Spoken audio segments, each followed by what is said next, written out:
Hello friends, स्वागत है मेरा YouTube channel topper with Deepu पर। यूपी बोर्ड परीक्षा बहुत ही जल्द आने वाली है। ऐसे में जो सबसे महत्वपूर्ण चैप्टर है वो हमारा वन चैप्टर बहुत महत्वपूर्ण अपने आप में एक मायने रखता है। 5 से 10 नंबर का सवाल इससे आ ही जाता है। पहले वास्तविक संख्या। वास्तविक संख्या से दो संख्या होती है, परिमेय संख्या और दूसरी अपरिमेय संख्या।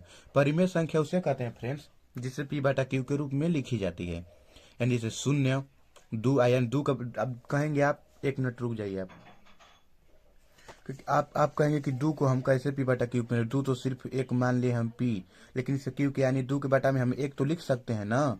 दो के बटा में हम एक लिख सकते हैं, इसका कोई वैल्यू नहीं रहेगा, इसलिए इसे पी बटा क्यू के रूप में लिख सकते हैं। ये भी होती है। और 3/7 यानी ये पी हो गया और ये हमारा क्यू हो गया।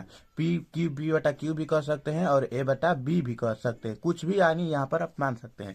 देखिए अपरिमेय संख्या। अपरिमेय संख्या उसे कहते हैं जिसे बी बटा क्यू के रूप में नहीं लगा लिख सकते हैं। कड़ी में दो। कड़ी में दो को आप क्या लिखेंगे? अगर कड़ी में दो का मान यहाँ पर दो चाहे तीन कुछ तो इसका मान में परिवर्तन हो जाएगा, यानी कड़ी में दो एक अपरिमेय संख्या है। यहाँ पर अब पूर्णांक संख्या।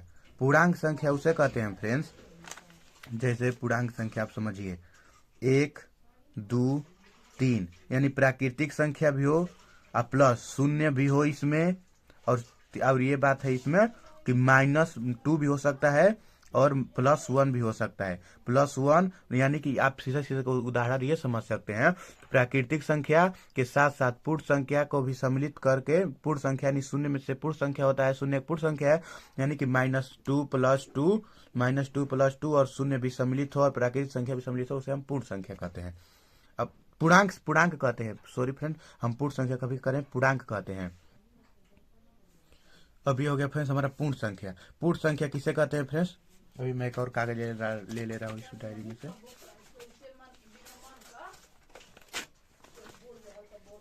पूर्ण संख्या यानी कि 1, 2 प्राकृतिक संख्या के साथ में यदि 0 को भी सम्मिलित कर लिया जाए तो उसे हम पूर्ण संख्या कहते हैं। यानी कहते हैं ना कि पार्टी आप कहीं मनाएंगे जाएगी तो अरे हो के शामिल कर लो, पूरा ये तरह अच्छा ना लगी, तो वैसा ही यानी कि प्राकृतिक संख्या में यदि 0 को भी सम्मिलित कर लिया जाए तो हमारा क्या हो जाती है? पूर्ण संख्या। अब प्राकृतिक संख्या, एक से लेकर अनंत तक जितनी भी संख्या आई दुनिया में सब प्राकृतिक संख्या है, यानी प्राकृतिक नाम ही है प्राकृतिक।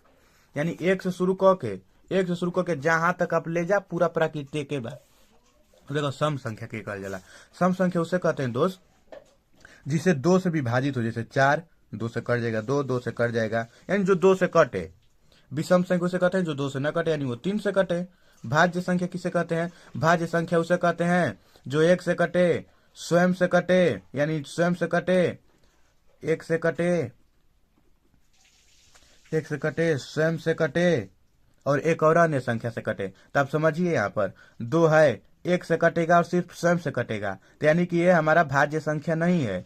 2 एक का कला सम संख्या है और एक प्राकृतिक संख्या है और एक पूर्ण संख्या है और एक पूर्णांक संख्या है, लेकिन ये भाज्य संख्या नहीं हो सकती।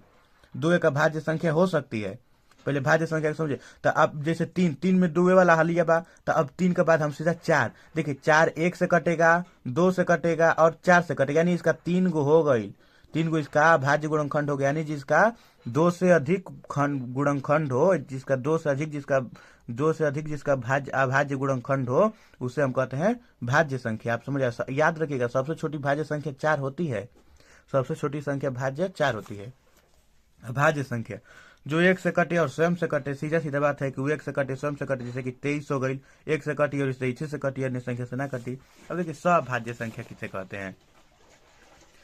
बहुत ही इसको आप इम्पोर्टेंट है कि सभाज्य संख्या कहते हैं, यानी कि इस पर सवाल भी आता है सभाज्य संख्या पर।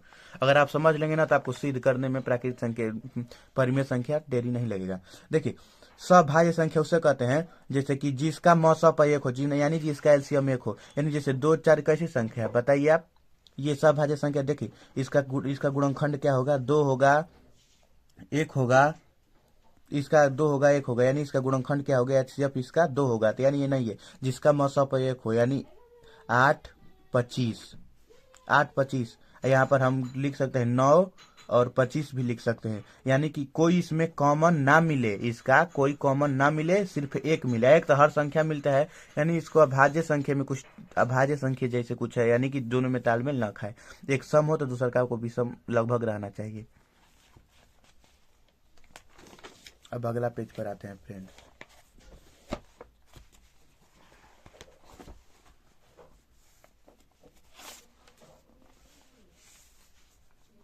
यहाँ पर आप देखिए अब 3,23 शांत दशमलव प्रसार है, 3,23 पर बार अशांत दशमलव प्रसार है, अशांत है और आवर्ती दशमलव प्रसार है, और 3,23 अशांत अनावर्ती दशमलव है। देखिए आवर्ती किसे कहते हैं कि ये 23 से बार बार आए, आवर्ती उसे कहते हैं फ्रेंड्स।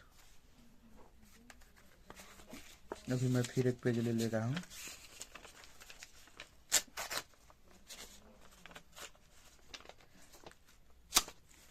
देखिए ये तो शांत हो गया कि यानी इसके बाद अब पूरा हो गया, इसके बाद अब आगे नहीं बढ़ेगा, तो ये हो गया हमारा शांत। और ये 3,23 जो है इस बार, इसका बार मतलब होता है कि 23 से बार बार रिपीट हो रहा है। ये हो गया 23,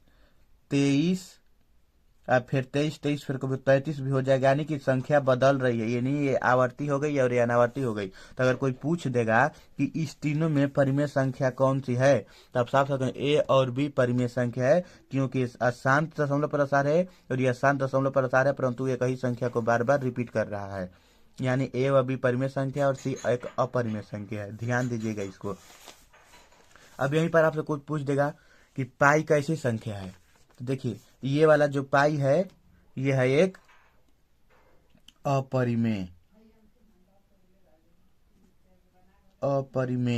लेकिन 22/7 जो हो गया वो परिमेय हो गया। तब कहेंगे कैसे, इसी का तो माना है, लेकिन 3.14 ये क्या हो गई हमारी परिमेय संख्या होगी, 3.14 परिमेय होगी। यहाँ पर इसी कंसेप्ट को मैं समझाया हूँ। देखिए यानी जब ये अशांत रहेगी और आवर्ती रहेगी तो परिमेय होगी, परंतु अगर अशांत रहेगी प्लस अनावर्ती रहेगी, संख्या अगर बदल रहा है तो वो परिमेय संख्या नहीं होगी। कुछ समझने का आप भी कोशिश करिए।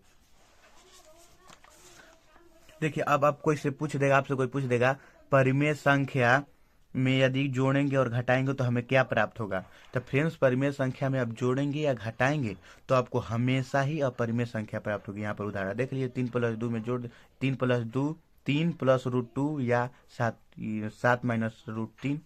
- अब यहाँ पर अगला देखिए, अपरिमेय संख्या में गुणा या भाग करेंगे तो क्या प्राप्त होगा। यदि हम परिमेय और अपरिमेय गुणा भाग कराएंगे तो हम पहले गुणा भाग कराते हैं, √3 से √2 को कराएंगे तो √6 प्राप्त होगा, तो जो कि एक अपरिमेय संख्या है, परंतु हम √2 को √2 से कराएंगे तो खाली हमारा 2 निकलेगा, काहे कि ये करनिया हट जाएगा, गुणा होगा तो 2 आएगा, तो ये क्या है परिमेय।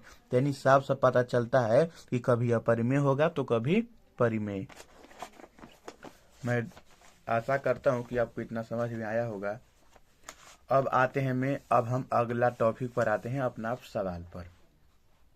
यहाँ पर आप देखिए, संख्या 5005 को अभाज्य गुणनखंड के रूप में व्यक्त कीजिए। ये वेरी मोस्ट इम्पोर्टेंट प्रश्न है बच्चों, ये है वेरी मोस्ट इम्पोर्टेंट प्रश्न। 5005 5 से करेंगे, 5 एकम 5। अब हम 7 से करेंगे 143, 11 से करेंगे 13। हमारा भाज्य गुणनखंड कितना आया, हमारा भाज्य गुणनखंड आया, हम इस कैल्शियम कर दिए तो क्या हमारा भाज्य गुणनखंड आया, तो हम लिखेंगे 5005 बराबर 5 × 7 × 11 × 13। हमारा क्या हो गया, ये अभाज्य गुणनखंड। ऐसे ही आपको बोर्ड परीक्षा में लिखना है कि अभाज्य गुणनखंड लिख देंगे और इसका ये ऐसे ही लिख देंगे। अब अगला फ्रेंड्स मैं आपसे एक सवाल पूछता हूँ, अभाज्य गुणनखंड और गुणनखंड में क्या अंतर है। अभाज्य गुणनखंड और गुणनखंड में क्या अंतर है, सोचिए फ्रेंड्स, अपने आप मन से सोचिए कि अभाज्य गुणनखंड और गुणनखंड में क्या अंतर है। देखिए अब हम पूछ देंगे आपसे कि 30 का अभाज्य गुणनखंड क्या होगा और गुणनखंड क्या होगा।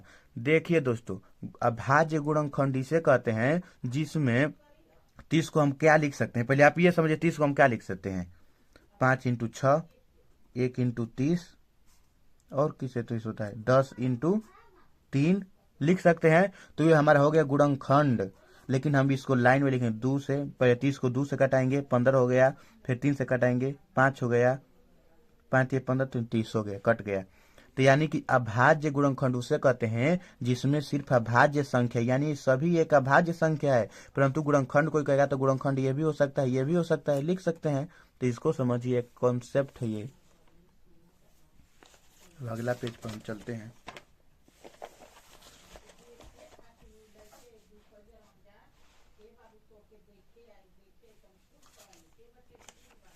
निम्न में से 100y का मान ज्ञात कीजिए।